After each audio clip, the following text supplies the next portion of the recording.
Good morning. ഇത് day 2 early steps. നമ്മൾ രാവിലെ വെറും വെള്ളം കുടിച്ചു. അപ്പോൾ ഇനി അടുത്ത പരിപാടിയാണ്. ആദ്യമേ കുടിക്കാനുള്ള green tea, apple cider vinegar ഇതൊന്നും റെഡി ആയിട്ടുണ്ട്. കുക്കുംബർ ജ്യൂസോ റെഡിയാക്കി വെച്ചിട്ടുണ്ട്. അപ്പോൾ ഫസ്റ്റ് ഇത് കുടിക്കുക.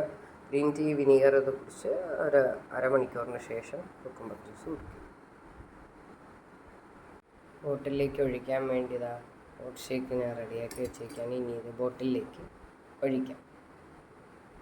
രാവിലത്തെ ബ്രേക്ക്ഫാസ്റ്റിന് വേണ്ടിയിട്ടുള്ള ഓട്സ് ഷേക്ക് ഞാൻ എന്താ ബോട്ടിലാക്കിയിരിക്കുകയാണ്. ഇനി കുറച്ച് നേരം ഫ്രിഡ്ജിൽ വെച്ചിട്ട് പോവാൻ നേരമാകുമ്പോൾ എടുത്തോണ്ട് പോകും.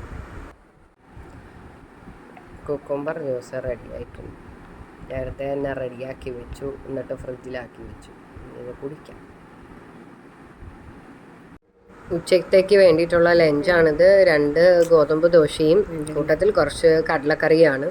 ഇന്നലെ രാത്രി ഉണ്ടാക്കി വെച്ച കടലക്കറിയാണ് ഞാൻ ഇന്ന് ചൂടാക്കി എടുത്തുകൊണ്ട് വന്ന്. കൂട്ടത്തിൽ എൻ്റെ കൂട്ടുകാരി എന്നൊരു മധുരക്കിഴങ്ങും ഉണ്ട്. ഇന്നത്തെ ദിവസത്തെ എൻ്റെ ഡിന്നർ ഇതാണ്.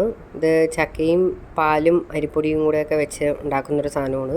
ഇത് ഞാൻ വീട്ടിലെല്ലാവർക്കും ആക്കിയപ്പോഴത്തേക്ക് ഇന്ന് പിന്നെ എനിക്കും ഇത് തന്നെ ഒരു കപ്പ് കുടിക്കാമെന്ന് വിചാരിച്ചു. സെപ്പറേറ്റ് വെറുതെ ഓട്സ് ആക്കണ്ടെന്ന് കരുതി. പിന്നെ ഈ ഡിന്നറിനൊക്കെ മുന്നേ വൈകിട്ട് ഓൾറെഡി ഞാൻ വർക്കൗട്ട് ആംസിൻ്റെ ചെയ്തിട്ടുണ്ടായിരുന്നു. ഞാൻ അതിൻ്റെ ഷൂട്ട് ചെയ്യാൻ നിന്നില്ല, കാരണം ഇന്നലെ ഷൂട്ട് ചെയ്തു. അതുകൊണ്ട് എല്ലാ ദിവസവും ഷൂട്ട് ചെയ്യാൻ നിൽക്കണ്ട എന്ന് കരുതി ഡിന്നറിന് മുന്നേ ഓൾറെഡി ഞാൻ വർക്കൗട്ടൊക്കെ ചെയ്ത കഴിഞ്ഞായിരുന്നു വൈകുന്നേരം തന്നെ. അപ്പോൾ ഇത് ഒരു കപ്പ് കുടിക്കുകയാണ്. അതോടെ ഇന്നത്തെ ദിവസത്തെ കലാപരിപാടികൾ എല്ലാം അവസാനിക്കുകയാണ്.